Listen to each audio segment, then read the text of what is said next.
In this episode, I deal with my genesis, how I joined the game, how I knew the game, and how things went on. Starting from the beginning, the way that I believe this is done is at a young age. Some children are selected to play the game, and parents are told, your child is going to play the game. We don't know if he's going to be one of the greats or not, but we give us time. Now, there are little things that they do to show you we think your child has potential, so you want to fast track him. Basically, instead of him playing the basic levels, you're going to fast track him to start playing the more difficult ones. This is done in my case when I noticed that my father, we used to live in a house called Power. And the reason it was called Power is people who used to live there used to work for Kenya Power. But my father did not work for Kenya Power. He worked for the railways. Now for him, we used to live in the house number 2, which for me I came to believe meant that we were second in line. I believe that even the people who lived in the house came to believe your house number represented where you are on the line to moving on to the next level. So you were number 2. Eventually something happened. There was a boy who we had beef with. I was a small kid by then. He wanted to attack me. My brother stepped in. The kid knew he could not fight my brother. He was older than him. So he pretended to retreat. Then he took a stone and then threw. It hit my brother in the eye. My brother lost that eye. And this created a very big problem. You see, the God had to intervene in this. God had to punish the boy for hitting my brother's eye. But he explained what he believed is why he had to take revenge for the eye, for me throwing the eye and trying to hit me. So there was his justification. After he listened to his justification, he said, okay, I cannot tell you the details behind it because why would I do that right now? But he had justification. And what happened is now the case came to me. Your brother lost an eye because of you. And we see that the person who threw the stone has justification for trying to hit you.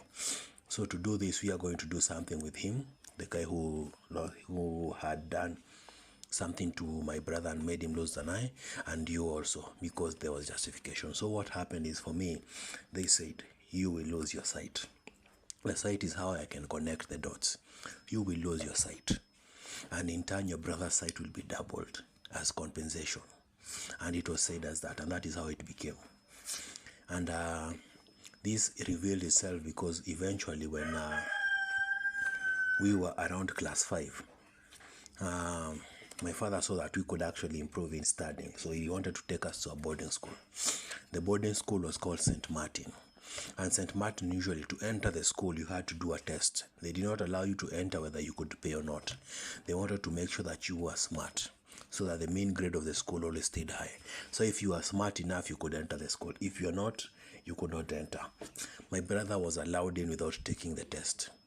That is the system, the game, saying that basically he has been gifted with twice the sight. So he had to be helped, whether he could have passed the exam or not. He was allowed in. For me, because eventually in the year that followed, I was told to go to the same school, I had to do the exam. And what they told me is I was cheating. Because I was blind, they would say, basically trying to tell me, you are blind. In order for you to basically connect the dots, you have to look at what others are doing, because nothing can come through your eyes. And so they said, we do not like your cheating. And because this is a St. Martin school, this is a Catholic school, they had the power to reverse what God had done, give me back my sight. So this is why even my father would have been happy to know that I was going to this school. I could have gotten my eyesight back. And I was doing very well in exams. Out of 500, I had once scored 420. So basically I was doing both in good. But now my mother did not like that. Basically I had a chance of having my eyesight restored by another church. I would basically owe my allegiance to the church that opened my eyes, not the one that basically could not or did not choose to open my eyes. So she basically used to tell me, read Bibles, they're not Bibles, they are little booklets with the data. The church, their word.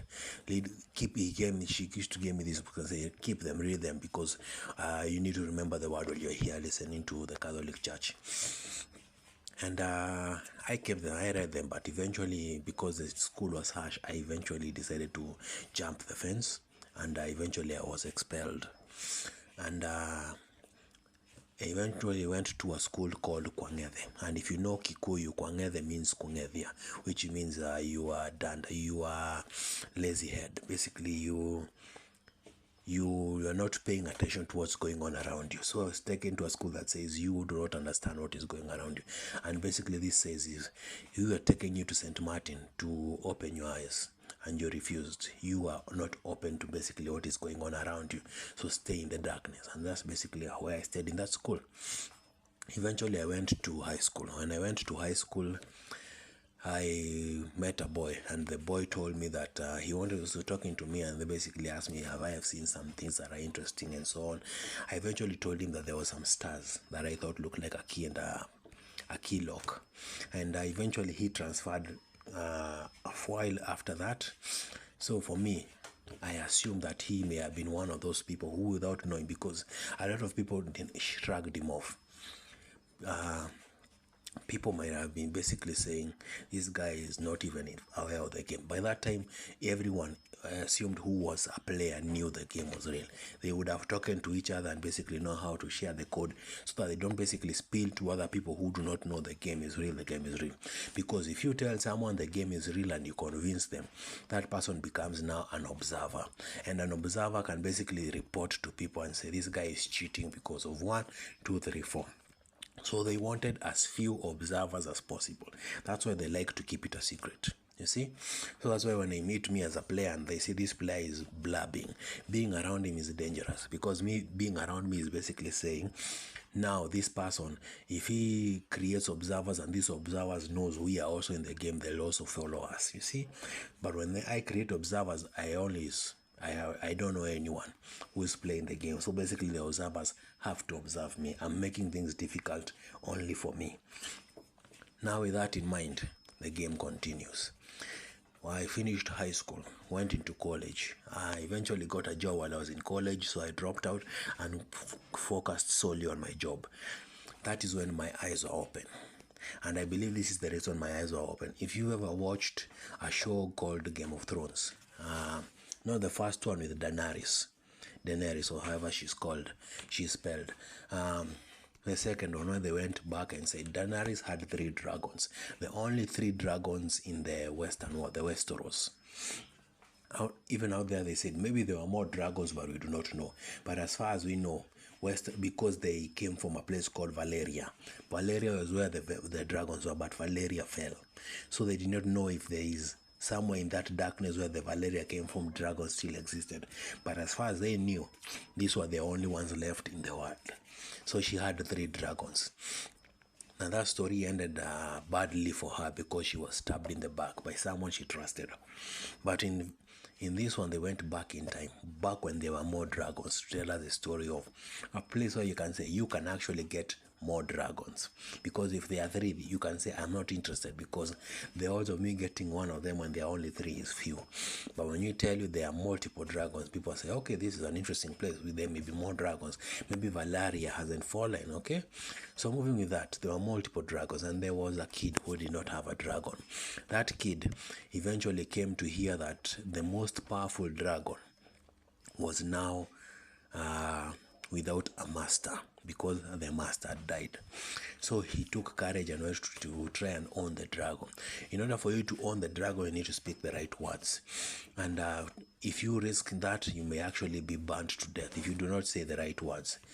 And if you want to totally, you can be serious. The woman who owned the dragon told the dragon to burn him.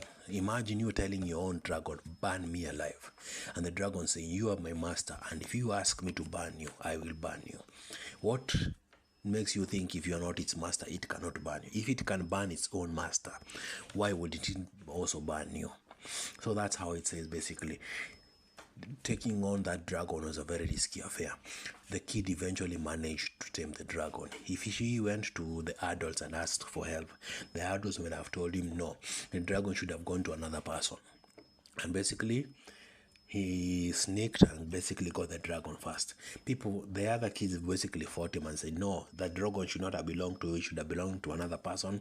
And when they were fighting, one of them stabbed the other's eye, so he lost an eye. And that's how I connected to my brother. My brother lost an eye, and this kid in the show lost an eye. And this show came out very recently. So here is a kid who has now lost an eye, who has now gained a dragon. So the world went to my brother and said, you have lost an eye because of your brother. We have cast him into the darkness, but we want to see how he will perform in the light. And to do this, we are willing to do a trade. To you, we give you the most powerful dragon, and to him, we give him a debt. He has to pay us for the dragon we bought you. So you don't have to pay anything, but he has a debt. And he said, okay, it's fine. He gets his eyes back. He has to hustle for a dragon. And now people now started to see me as I started to connect the dots. I was doing poorly. For the whole of my life, I had never been able to connect these dots. But now it's as if a switch had turned in my mind. A switch had turned in my mind. If you ever watched a show called Fringe, there's this girl called Olivia Dunham. She was told that she was given a very special medicine when she was a child, and because she was given this medicine, she had powers, and one of those powers is when she concentrates, she can turn lights on and off. Okay, when she was given this power, she can turn lights on and off. And basically, that's basically now me telling you I was able, there are lights in my mind that be turned on, and if they can be turned on, they can also be turned off. You did something to me that turned on the lights, my ability to connect the dots. Now they were turned on. Now I can connect the dots. Now that I can connect the dots, I was able to see things and connect things. And now basically I was trying to make sense of these things that I'm connecting. And basically at the first time I was fumbling, and people were like, this guy is not an amazing connector, forget about it. Well, when they noticed people are paying attention to me, the people who distribute the money, they were paying attention. They were like, hold on a minute, if they are paying attention, maybe there's something to these stories that he's creating. We don't understand where he is going to, but if they are interesting to these people, they must be something. So they started to eventually crowd me and eventually copy me. And eventually now that led me to my downfall, because number one, I could not pay the debt because people were copying me, and they had more experience, so they knew how to make the story even more palatable to the people at the top before even I could now know how to do that. And the second of all, my debt. When they say someone wants to elevate me, they look at my debt, the dragon price, even forget the other prices they had to pay. The dragon price around was very high. So that will say, no, we cannot elevate this guy to a level where he cannot be copied. You see, because he starts from the bottom moving up. So they say, even if you wanted to elevate him to a level where he can't be copied, the price of moving him higher is very high. So they couldn't. Eventually there was scenarios where people were trying to. There was a company I worked for that was bought by another company, and that dealership would have allowed them to buy out my debt. It would have been a give and take, because now them owning my debt would basically mean the people who wanted to crave and say basically, we want something that I say, we have already given you something, we now own him, and we basically now allow him to elevate to a higher level where he can perform better. And in turn, when he realizes he also has a debt, we are sure he will pay us back. He has to. But now, because the deal did not go through, I still have the debt. And now here I am. Gone to a mental asylum twice, gone to a rehab 3 times. The rehab I went to because I was taking drugs. And basically, if you ever watched a show called Drunken Master, if people see you taking drugs and performing well, they start to assume the drugs help you connect the dots. So we also need to take drugs, so you become a bad example. So they say, we cannot allow you to be a bad example when you're down here. When you're up there, fine. People can say people up there have everything. They can do whatever they want. But if you're setting a bad example for people when you're down here, you'll make it be practically impossible for anyone to go up. So stop taking drugs. And that was the message they were trying to tell me, stop taking drugs. And eventually I got the message, I stopped taking drugs. Eventually they took me to a mental asylum for a very different reason. They took me to a mental asylum because when they take you to a mental asylum, they're saying your stories are crazy. And when They say your stories are crazy. You cannot defend yourself. You cannot defend your story, because now you have to prove that they are not crazy. And to prove you're not crazy, you need to reveal everything about the game. And I did not want to do that. Now they put me in a very huge jam. But right now I'm revealing the whole story. So basically, call me crazy or not, it doesn't matter. My interest is ascending or descending, one of the two. If I cannot go up, I go down. So the people at the top were trying to blockade me from moving upwards. They know the moment that maximum pressure has been applied from the bottom, maximum pressure, and I cannot apply any more pressure to move up, the same amount of pressure will be applied to move down.